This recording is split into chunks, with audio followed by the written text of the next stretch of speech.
प्यारे बच्चों, English grammar की क्लास में आपका स्वागत है।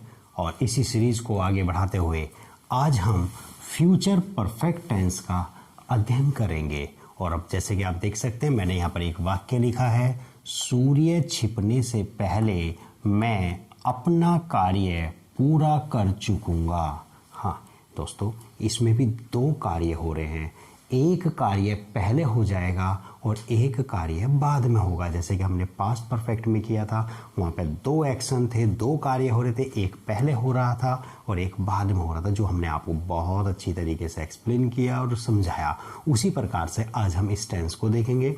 इसमें भी दो कार्य होंगे, एक पहले हो जाएगा और एक बाद में होगा। जैसे कि मैंने लिखा है, सूर्य छिपने से पहले मैं अपना कार्य पूरा कर चुकूंगा। पूरा कर चुकूंगा या पूरा कर लूंगा।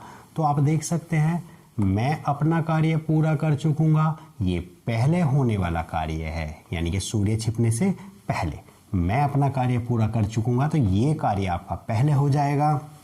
और सूर्य छिपने और सूर्य का छिपने होने वाला जो कार्य है, ये आपका बाद में होगा।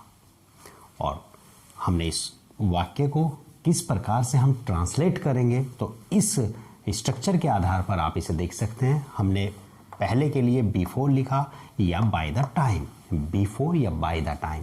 और बिफोर से पहले वाला वाक्य आप देख सकते हैं, ये फ्यूचर परफेक्ट में बनेगा। और फ्यूचर परफेक्ट में वो वाक्य बनता है जो पहले हो जाता है, जो वो वह एक्शन, वह कार्य जो पहले हो जाएगा, वो पहले होने वाला कार्य वो बनेगा आपका फ्यूचर परफेक्ट में, और बाद में होने वाला कार्य वो बनेगा आपका प्रेजेंट इंडेफिनिट में। अब आप देख सकते हैं, फ्यूचर परफेक्ट का नियम सब्जेक्ट प्लस विल हैव या शैल हैव प्लस वर्ब की थर्ड फॉर्म प्लस ऑब्जेक्ट। और जैसे कि हमने पहले बताया था, आई और वी के साथ हम शैल हैव का प्रयोग कर सकते हैं, और बाकी सभी नाउन और प्रोनाउन के लिए हम विल हैव का प्रयोग कर सकते हैं, या फिर सभी के लिए आई वी और जितने भी नाउन प्रोनाउन है सब के लिए हम विल हैव का भी प्रयोग कर सकते हैं। तो प्यारे बच्चों, इस वाक्य को इस स्ट्रक्चर के आधार पर ट्रांसलेट कर लेते हैं। तो देखेंगे, पहले कौन सा वाक्य लाएंगे हम, पहले होने वाला कार्य वो हमारा पहले आएगा। तो पहले चलाओ, मैं अपना कार्य पूरा कर चुकूंगा, आई शैल हैव, पूरा करना कंप्लीट, कंप्लीट की third form completed, I shall have completed my work, my work. अब क्या लाएंगे हम, बिफोर। तो बिफोर ले आएंगे आप, बिफोर, बिफोर ले आएं या by the time, by the time. और क्या, सूर्य का छिपना, बिफोर द सन सेट्स। और आप देख सकते हैं, यहाँ पर हमने SEIS का प्रयोग किया और प्रेजेंट इंडेफिनिट में वाक्य को बनाएंगे जो बाद में होने वाला कार्य होगा, और उसमें S या ES का भी वैसे ही ध्यान रखेंगे जैसा हमने प्रेजेंट इंडेफिनिट में किया था। तो प्यारे बच्चों, इस वाक्य को आप चाहो तो इस तरह से भी बना सकते हैं, बिफोर को पहले लाएंगे, बिफोर या by the time,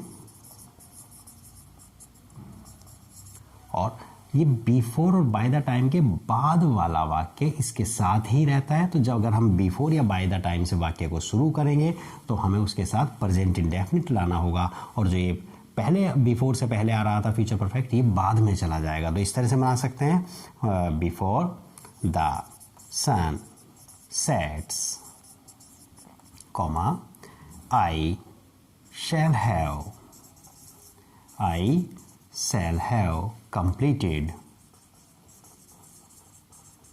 my work। और आप देखें तो हम ये आप इनको इस स्ट्रक्चर के आधार पर बहुत ही आराम से और बहुत ही आसानी से इसको आप कर सकते हैं। आई होप ये आपको समझ आया होगा। और इसी को आगे बढ़ाते हुए तो इसमें हम तीन चीज को क्लियर करेंगे, translation, fill in the blank with correct verbs, और कॉमन एरर्स जो फ्यूचर परफेक्ट पर बेस्ड होती है। तीनों पोर्शन को हम इसमें करने जा रहे हैं, तो बहुत देखते रहिए।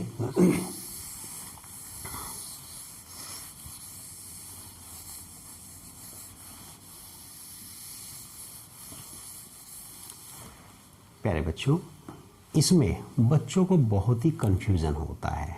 जब हम करेक्ट वर्ब्स फिल करते हैं तो बहुत कंफ्यूजन होता है। वो कंफ्यूजन देखिए मैं आपको क्लियर कर देता हूँ। सपोज करो आपका बाय आया या बाय द टाइम आया, मतलब बिफोर,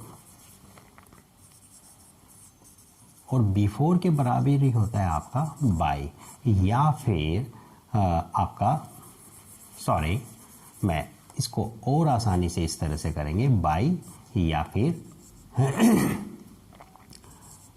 बाय द टाइम आ सकता है आपका, बाय या बाय द टाइम। और उस बाय से पहले, बल्कि बाय द टाइम के बाद एक्शन होगा, तो मैं केवल यहां पे बाय कर देता हूं, बाय। और बाय के साथ यदि आपका क्या है, मैंने इधर कुछ वर्ड्स लिखे हैं, आप देख सकते हैं, by tomorrow, by tomorrow morning, by next week, by next month, by next year, या फिर होगा by the end of this week, by the end of this month, या by the end of this year. यदि ये words आपके bye के बाद आए हैं, जैसे कि by tomorrow, by tomorrow morning,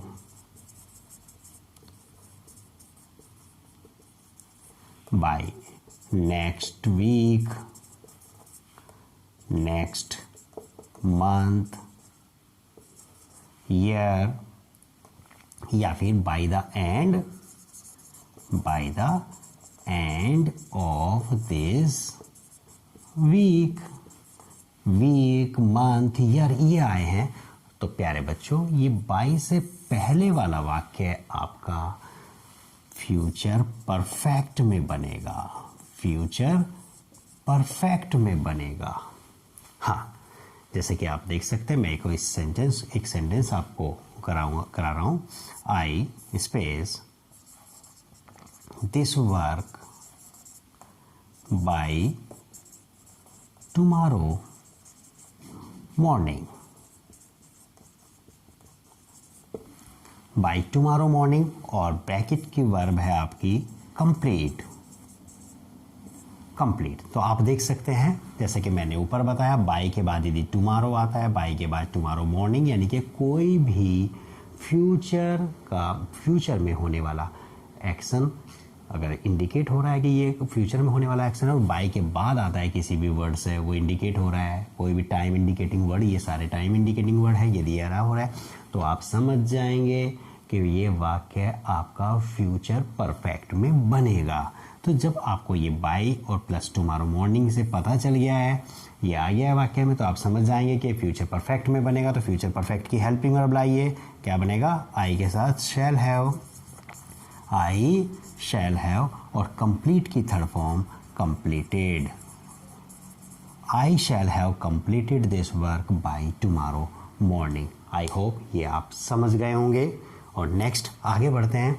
हाँ बच्चों, एक बात और बहुत बढ़िया है, जो बच्चे बहुत कंफ्यूज होते हैं और वो जज नहीं कर पाते कि ये फ्यूचर परफेक्ट है या फ्यूचर इंडेफिनिट। हाँ प्यारे बच्चों, तो देखेंगे, यदि आपका वाक्य इन टाइम इंडिकेटिंग वर्ड्स से पहले बाय नहीं आया है, एक बार फिर सुनेंगे, यदि इन टाइम इंडिकेटिंग वर्ड्स जो tomorrow, tomorrow morning, next week, next month, next year, इनसे पहले बाय, BY बाय नहीं आया है, तो वह वाक्य आपका फ्यूचर परफेक्ट नहीं बनेगा, वह वाक्य आपका फ्यूचर इंडेफिनिट बनेगा। आप कंफ्यूज हो सकते हैं। तो आप देखेंगे, यदि मैं इसी वाक्य को करूँ और यहाँ से बाय हटा दूँ, तो आपका वाक्य इस तरह से होगा, आई शैल कंप्लीट, क्योंकि फ्यूचर इंडेफिनिट में वर्ब की फर्स्ट फॉर्म लाते हैं, तो आपका कंप्लीट आएगा,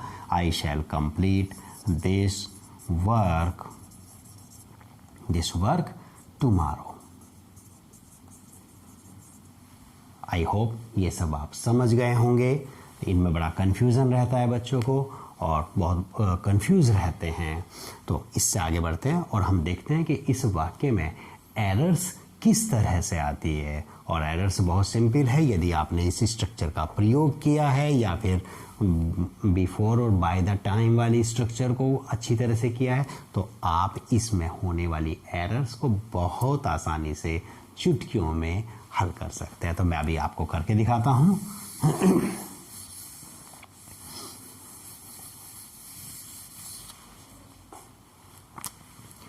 He will complete the work